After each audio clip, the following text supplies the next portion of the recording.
What is up, everybody? My name is Verdict and thank you so much for stopping by. Now, I've had a very unhealthy obsession with our lovely awakening Maegu here. I'm going to talk today about a lot of things, from how she performs onto the overwhelming majority of the spots where I visited with her. And we're going to talk really her kit, what is she lacking, how can she get fixed, really pass on one of the best ways, in my opinion at least, to pass on feedback to Pearl Abyss, and not just them, to you guys, onto what are you engaging with should you actually play this class. So, we have a lot to talk about. I've spent almost, I would say, 60 hours grinding on her already. I've been dreaming her rotations, by the way. Yeah guys, let's get into the video.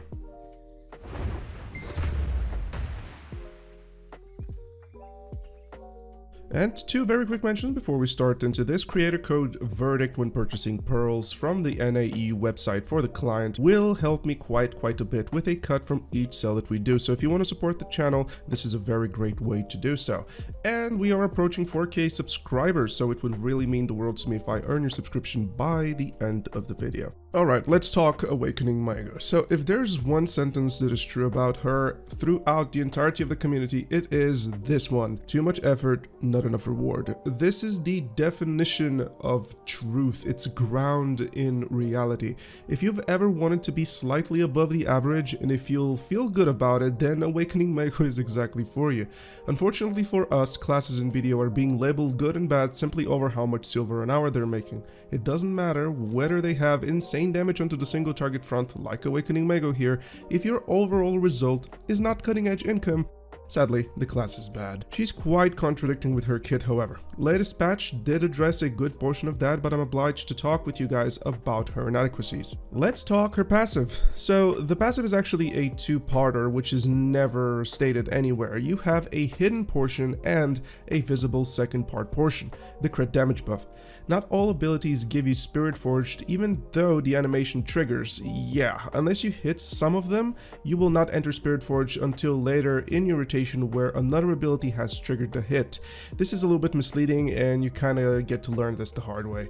You have to be so incredibly active with her to the point where even a split second of inactivity drops the passive and hurts your overall damage throughput.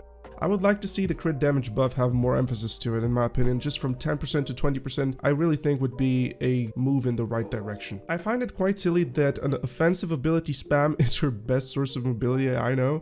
I've barely touched my shift dashes or even my forward plus F key except for great distances.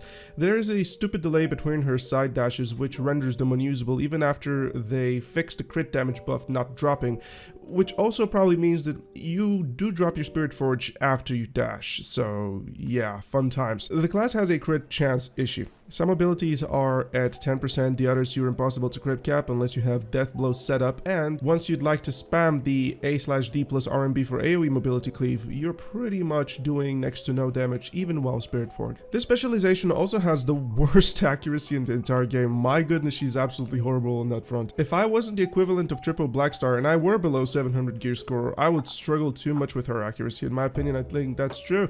The disparity that this creates between the mid game and late game player is just insane. The mid game has to play with accuracy crystals, the late game is allowed to play with AP, which contributes a big deal to this. Not just that, but this is especially true when you go out and farm kept AP spots like Calphia and Elvia. There's just no comfort in her, absolutely none. I will once more call for this, and I want Pearl Abyss to probably listen to me and everybody else, because this isn't just my feedback. I want to see the passive described properly, PA. I really want to see that, and see actual buffs for her Awakening kit. I've always said this, Wusa and Maegu are intertwined with one another. All four specializations will be compared, and one will be picked over the other, forsaking any purpose and meaning. You really need to emphasize onto what the specialization's kit is meant to do. Let me give you an example, guys. Succession Wusa, great AoE burst, actually one of the greatest AoE bursts in the entire game. Onto the other front, Succession Maegu, she has extreme AoE range DPS, so she's going to hit for a long period of time very hard.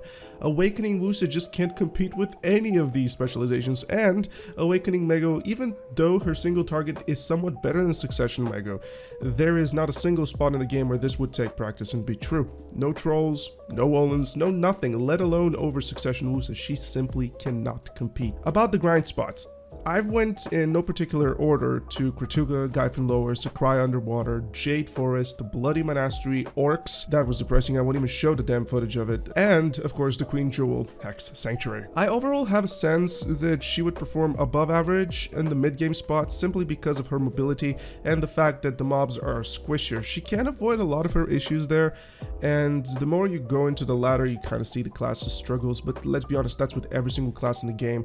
So ancient spots like Kratuga in history, if you have the gear for it, they are quite okay. For Sakurai Lower, on the other hand, oh boy, I won't even lie to you guys, I actually spent about 60% of my entire gameplay for the hour that I went there in Pre-Awakening just because of the AoE.